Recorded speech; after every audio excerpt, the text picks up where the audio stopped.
Hey you guys, it's Peter, and welcome to my channel, Peterisms, where I tell stories of my life and just little things I have learned as I have grown into the person that I am today, all the mistakes I've made, and all the learning experiences I've had, and all of that. I got a direct message last night on Twitter, and I think it is a really interesting question or piece for advice, and I've kind of lived the exact same thing, so I wanted to talk about it on here because I think I can give some advice. Now, I will say this going into this, that the advice that I'm going to give, if you relate to this person's story, which I'm going to keep them anonymous, and I did say to them, hey, if you want to email me, I'll do a longer video, but the advice that I'm going to give them will maybe come off a little bit harsh, but it's also some advice I've had to take in my own life. So I don't want you guys to think that I would give advice that I wouldn't be willing to take. So let's get into this video, and I will read you the email. Okay, or it wasn't an email, it was on Twitter. She said, Peter, I have been watching your other channel where you give advice. It has been very uplifting. I have a friend who has ghosted me. The first time was 3 years ago, then he came back, and he did it again, and it's been 6 months. I have tried talking to him, but he won't respond or give me the time of day. I have no resolution or real reason behind it. It has been so hard to give it up and move on. What do I do? I feel so lost about it. And then she says in here that she can give me more details. But I think that that's probably enough for me to give some advice on. And, the first thing I will say is acknowledging and, validating your pain. I think that grief, and I talk a lot about grief on this channel, is extremely, extremely hard, right? It's this emotion, this feeling that we go through of loss that we've never really experienced before. And for every person that we experience grief with, it's a different experience. It's an individual experience. So you can't compare two pieces of grief and say they're identical. And I know how to grieve because I've grieved this person or whatever. The two pieces are completely different, What was really interesting to me about my aunt's passing was that in some ways it was more painful to me than my own mother's passing. And I think the reason why for that was that my mother and my aunt were only sisters. And so when my aunt passed away last year, for me, it was very much the end of an era, the end of my childhood, so to speak. And so with my aunt, died all the memories of my mom and things like that, other than the ones that I have. So it was kind of like this double piece of grieving, if that makes sense.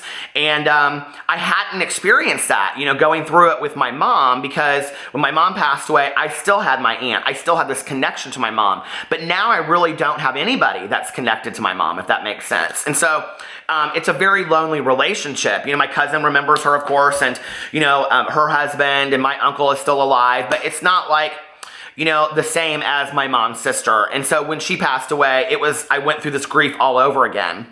I've also grieved the loss of relationships, the loss of friendships, and the loss of a career. When I left my 13-year career working in a treatment facility in 2008, I really struggled with a lot of grief, that is all I had known for 13 years.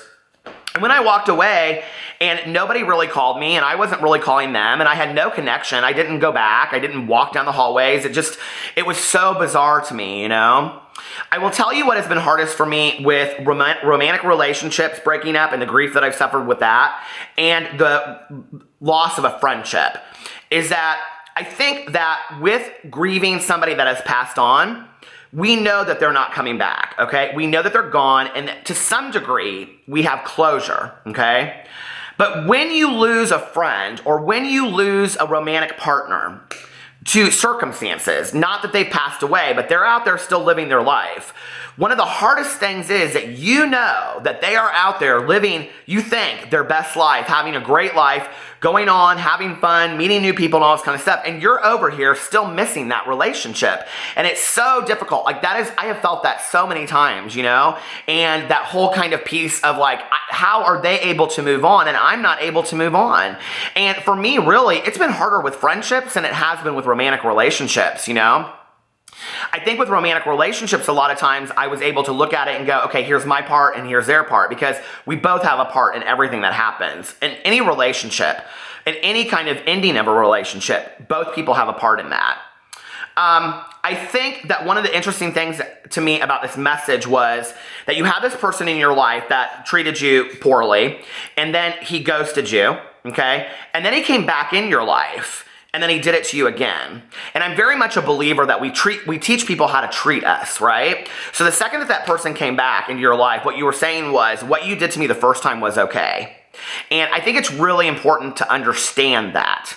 I'm at a point in my life, and it has taken me 45 years to get here. I know I come on video all the time, and I claim setting boundaries and toxic people and all this kind of stuff, but it is hard for me, you guys, to get toxic people out of my life to this day, because I feel bad for them. I feel bad for setting the boundaries and the limits, and then I feel guilt-tripped about things, and I'm like, God, I wouldn't want somebody to do it to me. And so I try to give them warnings. I try to have conversations with them. And it's just always comes back to me. And I'm like, okay, at finally the end of the day, I have to be happiest with Peter and my life and what my life looks like and what I'm getting out of my life, okay?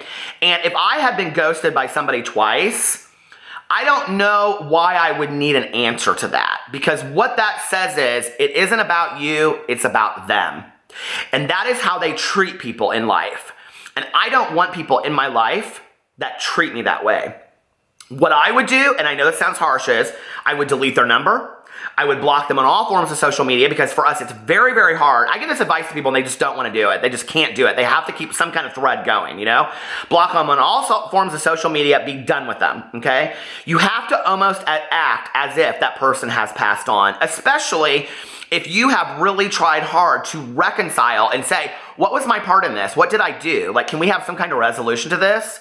That person holds a lot of control and a lot of power over your life at that moment, because you're so waiting to, have some kind of response to them. And I have been there so many times where I'm like, hey, can we please just talk? I would love to just talk to you, And then it's 3 days later, I haven't heard from them, and hey, are you what's going on? Are you not wanting to talk? Hey, and it becomes very much like a doormat issue, And at some point, you have to rise above that and say, no more. I am nobody's doormat. And if this is how they're going to treat me, and they are not willing to reconcile things with me, and they are not willing to have a conversation with me, I need to be done. Okay, I need to realize this relationship is not going to happen on my terms or on any terms the way that it's going to make me happy. What am I getting out of this? Because this sounds to me somewhat like a toxic relationship anyway. So you have to ask yourself, why have I chosen to stay in this toxic relationship for so long? What am I getting out of it? And I know that sounds crazy, but a lot of us stay in toxic relationships because it's all we know, that chaos is all we know. Listen, I attract chaotic relationships like nobody's business, okay? Because I grew up in chaos, so chaos is very comfortable to me. Peace and serenity is a really hard concept for me. So when people are ghosting and I have to beg them to be my friends or call them up, that's comfortable to me. I know how to do that, I grew up with a mother that would get drunk, wasted, and call me on the phone and, oh, I'm not drinking, and then the next day, I'm so sorry, I'm so sorry, I'm so sorry. And so this relationship that was like this, I'm used to that. That's comfortable to me. And it would only make sense that those kind of relationships are what I seek in life subconsciously, but that's not healthy for me. And that's not what I want. So sometimes when I have these friendships, because I have my friendship with Tanya and Melissa and my husband, and they're very calm, peaceful relationships, I have to be very careful that I'm not trying to fuck it up. You know what I mean? Excuse my language, but I want to do that a lot. I want to screw it up. And, but I think that there's some important things here. And the thing is, that we teach people how to treat us. And if you allow somebody back in your life time and time and time again that has mistreated you, your part in that is what you're saying is, I accept that kind of treatment. And you have to draw the line in the sand. As lonely and hard as it is, go put your energy into something else, I don't know, go join a gym or start running, or put your hand out and try to meet somebody else, or call a friend you haven't talked to in 5 years and rekindle that relationship. Or, do a Netflix series, or I don't know, something, but, find something else to do. I do think it's important to acknowledge and grieve that relationship and say, these are the things I'm going to miss. This is what I got out of it, and really process it with yourself. Journal about it if you have to. Write it down, write your truth out and say, I'm going to miss this person. Write them a goodbye letter. And say, dear so-and-so, I need to tell you goodbye. Even though you're never going to send it to them, and you're never going to tell them those things, at least for you, you got that out. I think, also, don't dial up pain. I think this is one thing that a lot of us do in life. I don't do it anymore, but I used to. Where if I have a friendship, thank God, I have said this a million times, that cell phones did not exist when I drank back in the day. Because I would have been killing for texting exes and old friends from high school and being like, I miss you so much. Can't even imagine, I used to like unplug my phone in my apartment and then like go hide it somewhere like in my laundry basket. And then like when I was drunk, I had no idea where my phone was. Little trick for you there.